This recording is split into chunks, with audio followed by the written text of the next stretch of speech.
ಮಾಡ್ಬೇಕಲ್ಲ. ಕಣ್ಣು ನೇರವಾಗಿ ನೋಡಲ್ಲ, ಕಿವಿ ಕೇಳಲ್ಲ. ಮತ್ತು ಸತ್ತಂತ ವ್ಯಕ್ತಿಯಲ್ಲಿ ಅವೆಲ್ಲ ಅದಾವಲ್ಲ. ಏನು ಕಣ್ಣಿನಿಂದ ಒಂದು ಕಣ್ಣು ಐತಿ, ಕಿವಿಯಿಂದ ಒಂದು ಕಿವಿ ಐತಿ, ನಾಲಿಗೆಯಿಂದ ಒಂದು ನಾಲಿಗೆ ಐತಿ, ಕಾಲುಗಳಿಂದ ಕಾಲು ಐತಲ್ಲ. ಅದಕ್ಕೆ ಏನಂತಾರೆ ಅಂದ್ರೆ ಒಳಗಡೆ ಒಂದು ಚೈತನ್ಯ ಐತಿ. ಆ ಚೈತನ್ಯ ಇದ್ದಕ್ಕೆ ಅದು ಕೆಲಸ ಮಾಡ್ತೈತಿ. ಈ ದೇಹ ಒಳಗಡೆ ಚೈತನ್ಯ ಇಲ್ಲಪ್ಪ ಅಂದ್ರೆ ಇದು ಕೆಲಸ ಮಾಡಲ್ಲ. ಒಳಗಡೆ ಯಾವ ಚೈತನ್ಯ ಐತಂದ್ರೆ ಶಿವ ಅಂತಕ್ಕಂಥ ಚೈತನ್ಯ ಐತಿ. ಎಲ್ಲಿ ಮಠ ಈ ದೇಹದೊಳಗಡೆ ಶಿವ ಅಂತಕ್ಕಂಥ ಚೈತನ್ಯ ಇರ್ತೈತಿ, ಅವಾಗ ಚಲನ ವಲನ ಭಾಳ ಚಂದ ಮಾಡ್ತೈತಿ, ಚಂದ ಇರ್ತೈತಿ. ಯಾವಾಗ ಶಿವ ಅಂತಕ್ಕಂಥ ಚೈತನ್ಯ ಈ ಪ್ರಾಣದಿಂದ ಹಾಗೆ ಹೋಗುತ್ತಾ, ಅವಾಗ ಇದಕ್ಕೆ ಇದೇ ದೇಹಕ್ಕೆ ಶವ ಅಂತ ಕರೀತಾರೆ. ಇದನ್ನು ಅರ್ಥ ಮಾಡ್ಕೋಬೇಕು ನಾವೆಲ್ಲರೂ ಸಹಿತ. ಯಾವಾಗ ಒಳಗಡೆ ಶಿವ ಚೈತನ್ಯ ಇರ್ತೈತಿ, ದೇಹದೊಳಗೆ ಶಿವ ಅಂತಾರ. ಯಾವಾಗ ಈ ದೇಹದಿಂದ ಪ್ರಾಣಶಕ್ತಿ ಚೈತನ್ಯ ಆರೋಗುತ್ತೆ, ಅದಕ್ಕೆ ಶವ ಅಂತ ಕರೀತಾರೆ. ಒಂದು ನಾವು ಅರ್ಥ ಮಾಡ್ಕೋಬೇಕು. ಏನು ಅರ್ಥ ಮಾಡ್ಕೋಬೇಕಂದ್ರೆ, ದುಃಖದಿಂದ ನಾವು ನಿವಾರಣೆ ಆಗ್ಬೇಕಲ್ಲ. ನಾವು ದುಃಖದಿಂದ ನಿವಾರಣೆ ಆಗ್ಬೇಕಂದ್ರೆ ಸಾಕ್ಷಿ ಭಾವದಲ್ಲಿರಬೇಕು. ನೀವೇನ್ರಿ ಹೊಸ ಶಬ್ದ ಬಳಸ್ತೀರಿ, ನಮಗೆ ಗೊತ್ತಾಗೋದಿಲ್ಲ ಏನಿಲ್ಲ ಅಂತ ತಂದೇಳಿ. ಸಾಕ್ಷಿ ಭಾವ ಅಂತ ತಂದ್ರೆ ಕೋರ್ಟ್ನಾಗ ಅಂತಾರೆ ನೋಡ್ರಿ, ಸಾಕ್ಷಿ ಅಂತಾರೆ ಕೇಳಿರಿ ನೀವು. ಯಾರೋ ಏನೋ ನಡೆದಿರ್ತೈತಿ, ಕಟಕಟೆಯಲ್ಲಿ ನಿಂತ್ಕೊಂಡು ಸಾಕ್ಷಿ ಹೇಳ್ತಾರೆ ನೋಡಿ, ಅವ್ನು ನೋಡಿರ್ತಾನೆ ಮೂರನೇ ವ್ಯಕ್ತಿಯಾಗಿ. ಅದಕ್ಕೆ ಸಾಕ್ಷಿ ಅಂತಾರ. ಸಾಕ್ಷಿ ಭಾವದಲ್ಲಿ ನಿಂತು ನೋಡಿದಾಗ ನಮಗೆ ದುಃಖ ಇಲ್ಲ, ನಮಗೆ ಚಿಂತೆ ಇಲ್ಲ, ಯಾತನೆ ಇಲ್ಲ. ಇವಾಗ ನಿಮ್ದೊಂದು ಮನೆ ಐತಂತ ತಿಳ್ಕೋರಿ. ನಿಮ್ಮ ಮನೆ ಕಾಂಪೌಂಡ್ ನಿಮ್ಮ ಮನೆ ಎಲ್ಲೈತಂದ್ರೆ ಮೇನ್ ಬಜಾರಕ್ಕೆ ಐತಿ, ರಸ್ತಾದೊಳಗೆ ಐತಿ ನಿಮ್ಮ ಮನೆ. ನಿಮ್ಮ ರಸ್ತಾದೊಳಗಡೆ ಬಜಾರ್ದೊಳಗೆ ನಿಂತ್ಕೊಂಡಿರಿ, ಕಾಂಪೌಂಡ್ ಒಳಗೆ ನಿಂತ್ಕೊಂಡಿರಿ. ಅದ ರಸ್ತೆಯಲ್ಲಿ ಒಂದು ಮದುವೆಯ ದಿಬ್ಬಣ ಹೊಂಟೈತಿ, ಮದುವೆಯ ಮೆರವಣಿಗೆ ಹೊಂಟೈತಿ. ನೀವು ಕಾಂಪೌಂಡ್ ಒಳಗೆ ನಿಂತ್ಕೊಂಡು ನೋಡಕತ್ತೀರಿ. ಏನು ನೋಡಕತ್ತೀರಿ? ಆ ಮೆರವಣಿಗೆಯನ್ನು ನೋಡಕತ್ತೀರಿ. ಮೆರವಣಿಗೆಯಲ್ಲಿ ಸಾರೋಟದಾಗ ನವದಂಪತಿಗಳು ಏನು ಮಾಡಿದ್ರು, ಖುಷಿಯಿಂದ ನಕ್ಕೋಂತ ಸಾರೋಟದಾಗ ಕುತ್ಕೊಂಡಾರ. ಅವರು ನಕ್ಕೋಂತ ಹೊಂಟಾರ. ಮುಂದ್ಗಡೆ ಹಾಡಾಡಕತ್ತಾರ, ನರ್ತನ ಮಾಡಕತ್ತಾರ. ಅತ್ಯಂತ ಸಂತೋಷದ ಭಾವದಿಂದ ಎಲ್ಲರ ಮುಂದೆ ಹೊಂಟಾರ. ಅದನ್ನು ಈ ವ್ಯಕ್ತಿ ನೋಡ್ತಾನೆ. ಒಂದು 10-20 ನಿಮಿಷ ಆದಮೇಲೆ ಅಧಾ ರಸ್ತೆ ಒಳಗಡೆ ಯಾವ ಯಾತ್ರೆ ಹೋಗುತ್ತಂದ್ರೆ ಮಸಣದ ಕಡೆಗೆ ಹೋಗ್ತಕ್ಕಂಥ ಶವಯಾತ್ರೆ ಹೋಗ್ತಾ ಇರ್ತೈತಿ. ಆ ಶವಯಾತ್ರೆಯಲ್ಲಿ ಎಲ್ಲರೂ ಏನು ಮಾಡ್ತಿರ್ತಾರೆ ಅಂದ್ರೆ ದುಃಖಿಸ್ತಿರ್ತಾರ, ಅಳುತ್ತಿರ್ತಾರ, ನೋವು ಇರ್ತೈತಿ, ಅಳುತ್ತಿರ್ತಾರ, ಎಲ್ಲ ಇದು ಮಾಡ್ತಿರ್ತಾರ. ಅಲ್ಲ, ಕಾಂಪೌಂಡ್ ಒಳಗಡೆ ನಿಂತ್ಕೊಂಡು ನೋಡಕತ್ತಾನಲ್ಲ, ಶವದ ಯಾತ್ರೆ ಬಂದಾಗ ಏನಾದ್ರು ಅತ್ತಾನ ಅವನೇನಾದ್ರು ಅಳಕತ್ತಿದ್ದಾನೆ. ಶವದ ಯಾತ್ರೆ ಓದ್ತಲ್ಲ ಅವಾಗತ್ತ ನಾವು. ಮತ್ತು ಮದುವೆದು ಮೆರವಣಿಗೆ ಹೊಂಟತ್ತಲ್ಲ, ಮದುವೆ ಮೆರವಣಿಗೆ ಹೋಗೋ ಟೈಮ್ನಾಗ ಸಂತೋಷ ಪಟ್ಟು ನಾನೇನಾದರೂ. ಮತ್ತು ಮದುವೆ ಮೆರವಣಿಗೆ ಸಂತೋಷ ಪಟ್ಟಿಲ್ಲ, ಶವದ ಯಾತ್ರೆ ಹೋಗೋ ಟೈಮ್ನಾಗ ದುಃಖ ಪಟ್ಟಿಲ್ಲ. ಯಾಕೆ ಅವನಿಗೆ ದುಃಖ ಪಟ್ಟಿಲ್ಲ? ಯಾಕೆ ಸುಖ ಪಡಲಿಲ್ಲ ಅವನು? ಅವನಿಗೆ ಸಂಬಂಧ ಇಲ್ಲ. ಅದು ಹೌದೇನಲ್ಲ? ಅಕಸ್ಮಾತ್ ಅವನಿಗೆ ಸಂಬಂಧ ಇತ್ತಂದ್ರೆ ಏನು ಮಾಡ್ತಿದ್ದ? ಅವನು ದುಃಖಿಸ್ತಿದ್ದ, ನಗುತ್ತಿದ್ದ, ಸಂತೋಷ ಪಡ್ತಿದ್ದ. ಅವನು ಯಾವಾಗ ನನಗೆ ಸಂಬಂಧ ಇಲ್ಲ ಅಂತಂದ್ರೆ ಅವನಿಗೆ ದುಃಖ ಇಲ್ಲ. ಯಾವಾಗ ನನಗೆ ಇವೆಲ್ಲವೂ, ಈ ದೇಹ ಮನಸ್ಸು ಎಲ್ಲವೂ ನನಗೆ ಸಂಬಂಧ ಐತಂದ್ರೆ ದುಃಖ ಐತೆ ಅಷ್ಟೇ. ಈ ಜೀವನದಾಗ ಇದನ್ನು ಅರ್ಥ ಮಾಡ್ಕೋಬೇಕು ನಾವೆಲ್ಲ. ಯಾವಾಗ ನನಗೆ ಸಂಬಂಧ ಐತಿ ನನಗೆ ದುಃಖ ಐತಿ, ಸಂಬಂಧವೇ ಇಲ್ಲ ಅಂದಾಗ ನಮಗೆ ದುಃಖ ಇಲ್ಲ. ಅದಕ್ಕೆ ಜೀವನದಲ್ಲಿ ಒಂದು ಅರ್ಥ ಮಾಡ್ಕೋಬೇಕಾಗಿದ್ದು ಏನಂತಂದ್ರೆ ಅಂತರವನ್ನು ಕಾಪಾಡ್ಕೋಬೇಕು.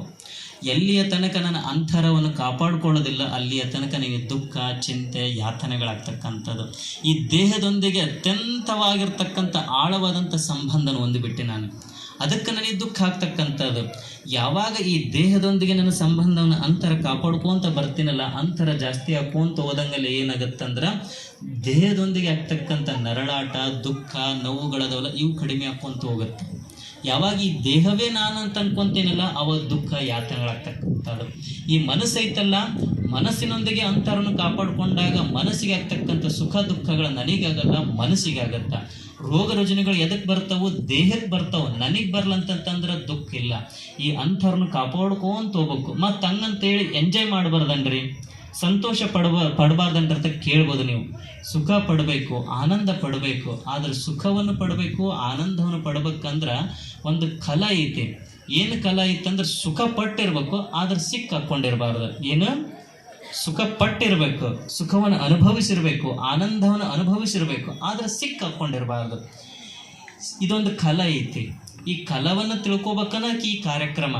ಪ್ರತಿ ಸೋಮವಾರಕ್ಕೊಮ್ಮೆ ನೀಡ್ತಕ್ಕಂಥ ಕಾರ್ಯಕ್ರಮ ಅಂದ್ರೆ ಇದು ತಿಳ್ಕೋಬೇಕು, ಯಾಕೆ ದುಃಖ ಆಗುತ್ತಾ, ಯಾಕೆ ಚಿಂತೆ ಆಗುತ್ತಾ, ಯಾಕೆ ಯಾತನೆ ಆಗುತ್ತಾ ಅಂತಂದೇಳಿ ಈ ಅಂತರವನ್ನು ಕಾಪಾಡ್ಕೊಳ್ಳೋಕೆ ಇದಾಗ್ತಕ್ಕಂಥದ್ದು.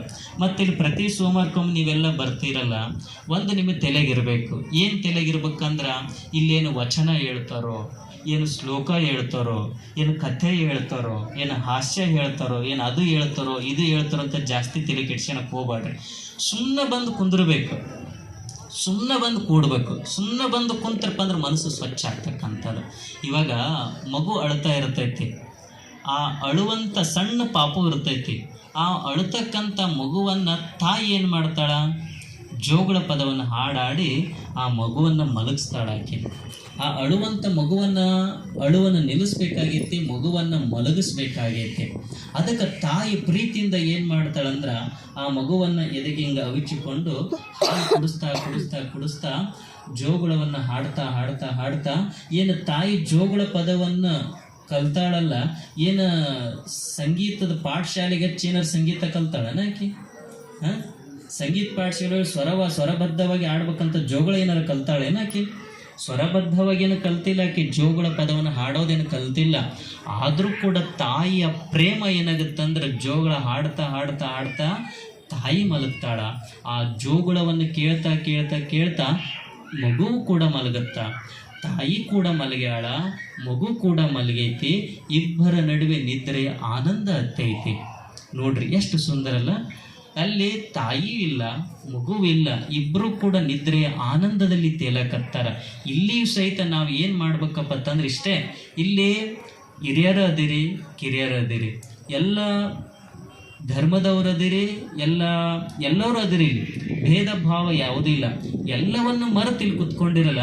ಇದು ಹೆಂಗಾಗಬೇಕಂದ್ರೆ ಪ್ರತಿ ಸೋಮವಾರಕ್ಕೊಮ್ಮೆ ಹೇಳ್ತಾ ಹೇಳ್ತಾ ಹೇಳ್ತಾ ನಾವು ತನ್ಮಯ ಆಗ್ಬೇಕು, ಕೇಳ್ತಾ ಕೇಳ್ತಾ ಕೇಳ್ತಾ ನೀವು ತನ್ಮಯ ಆಗ್ಬೇಕು. ಹೇಳೋರು ಇರಬಾರ್ದು, ಕೇಳೋರು ಇರಬಾರ್ದು. ಇಬ್ಬರ ನಡುವೆ ಏನಪ್ಪ ಅಂದ್ರೆ ಜ್ಞಾನದ ಪ್ರವಾಹ ಬರಿತೈತಿ. ಅವಾಗ ಸಂತೋಷವೇ ಆನಂದವೇ ತುಂಬತಕ್ಕಂಥದ್ದು. ಇದು ಆಗಬೇಕಾಗ್ತಕ್ಕಂಥದ್ದು. ಇಲ್ಲಿ ಯಾವುದೇ ಸಿದ್ಧಾಂತವನ್ನು ಮಂಡಿಸೋದಿಲ್ಲ, ಯಾವುದೇ ಶಾಸ್ತ್ರವನ್ನಿದಂತಲ್ಲ. ದಿನನಿತ್ಯ ಒಂದೆರಡು ಒಳ್ಳೆಯ ಮಾತುಗಳನ್ನು ಕೇಳೋದು, ಒಳ್ಳೆಯ ಮಾತುಗಳನ್ನು ಕೇಳ್ತಾ ಕೇಳ್ತಾ ಒಂದಿಷ್ಟು ತನ್ಮಯ ಆಗೋದಕ್ಕೆ ಈ ಕಾರ್ಯಕ್ರಮ. ಮುಂದಿನ ಸೋಮವಾರ ಏನು ಮಾಡೋಣಂತಂದ್ರೆ ಒಂದೊಂದು ವಿಷಯದ ಮೇಲೆ ಚಿಂತನೆ ಮಾಡೋಣ್ರಿ. ಯಾಕೆ ಇದು ದುಃಖ ಆಗುತ್ತಾ? ದುಃಖ ಅಂತ ಎಲ್ಲರಿಗಾಗುತ್ತಲ್ಲ, ಚಿಂತೆ ಆಗುತ್ತಲ್ಲ. ಅನ್ನಮಯ ಶರೀರ, ಇದ್ರ ಬಗ್ಗೆ ಮುಂದಿನ ಸೋಮವಾರ ನೋಡೋಣ ಅಂತ ಹೇಳ್ತಾ ಎರಡು ಮಾತುಗಳಿಗೆ ವಿರಾಮ ಕೊಡ್ತೀನಿ. ಎಲ್ಲರಿಗೂ ಶರಣ.